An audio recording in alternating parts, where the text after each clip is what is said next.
Now, Bob has been described as one of the most influential environmental scientists worldwide, contributing to multiple assessments of on international and national policies and actions. He's been an IPCC chair and co-chair, and then most recently, he co-led the United Nations Environment Programme report, Making Peace with Nature, which was launched in February 2021. Okay, and on that point, Bob, would seem like a good point to move on to rewilding and land inequality. So, as you know, I've been involved in the Rewild campaign. You've very kindly supported that. And it's a campaign that seems to have some traction, you know, perhaps because it seems relatively painless to the average individual, and it also seems to be apolitical to some degree. But how much confidence do you have in us achieving some success in terms of calling for rewilding in the context where, for example, you've got 50% of England owned by less than 1% of the population, and in Scotland, apparently 450 individuals own half the land? I mean, do you have much confidence in us actually being able to achieve something here? I actually don't know. I'll be quite candid with you.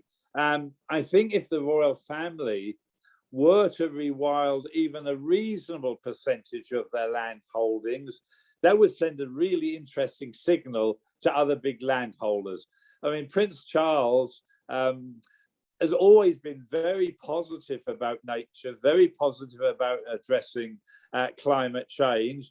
I mean, on his place down in the countryside, he has a small amount of his land set aside for nature. Basically, it's not a large percentage, but it's a step in the right direction.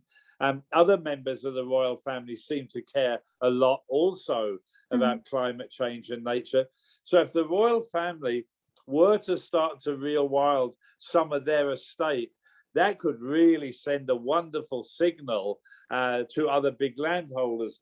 Now, I read an article only two or 3 days ago about someone that had a significant piece of land.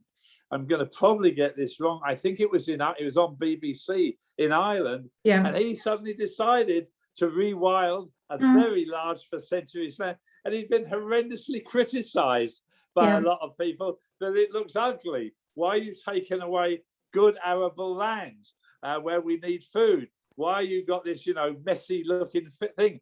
So there will be some people, for different reasons, might actually fight against it, which is really a rather sad situation. Because I think that for the average person, and I don't want to be rude to the average person, they love nature. I think the average person in England cares about nature. I'm not sure they all understand why a wild piece of nature is more valuable than maybe a highly managed piece of nature. And therefore we got a little bit more education to do, to be quite honest. But there's no question the average person in England does seem to care. When I was in DEFRA as the chief scientific advisor, there was Caroline Spellman was the minister, and she put out a document about considering selling off more of the forest land in England. And it hit incredible resistance, She didn't say they were going to do it. I want to make sure she was understood. She put it out for consultation. Anyway, in the end, Cameron said, no, we can't do that. And the British really rose up and said, we like our forests.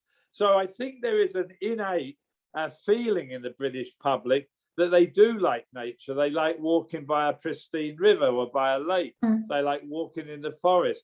So I think if one can shape the rewilding campaign and get especially 1 or 2 people to take a lead, and that's often all you need is a few to take the lead, then it might have some real possibilities. I hope it does, because England has the lowest amount of forests in the whole of Europe, basically. We cut it down a long while ago, as you know. Exactly. It staggers me that we describe, you know, areas of outstanding natural beauty, and they're anything but natural. I mean, the Lake District is denuded. It's and the really Cotswolds. I mean, I love driving through the Cotswolds, and I love driving through the Lake, but they're not wild. No, exactly. You have to go to the west coast of Scotland to see proper wild.